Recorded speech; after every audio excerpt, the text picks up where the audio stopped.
حضرت ام خلاد انصاریہ انصار کے کسی قبیلے سے تعلق رکھتی تھیں۔ ان کا نکاح سوید بن صلبہ جو قبیلہ خزرج سے تعلق رکھتے تھے ان سے ہوا۔ ان کے سلب سے ایک بیٹے خلاد پیدا ہوئے جو بڑے مخلص صحابی تھے۔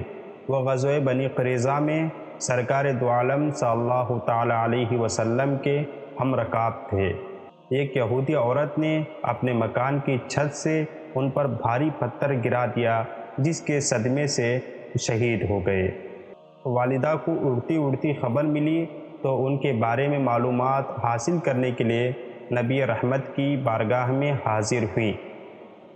ان کے پردے کا یہ عالم تھا کہ اس حادثے کے باوجود ان کے بیٹے کی شہادت کی خبر سن کر بھی وہ عظیم صحابیہ اپنے چہرے پر نقاب ڈالی ہوئی تھیں، اور بارگاہ نبوت میں جو لوگ حاضر تھے ان میں سے کسی نے کہا، بی بی تمہارا بیٹا قتل ہو گیا ہے، تعجب ہے کہ ایسی مصیبت کے وقت بھی تم نے اپنے چہرے پر نقاب ڈال رکھی ہے۔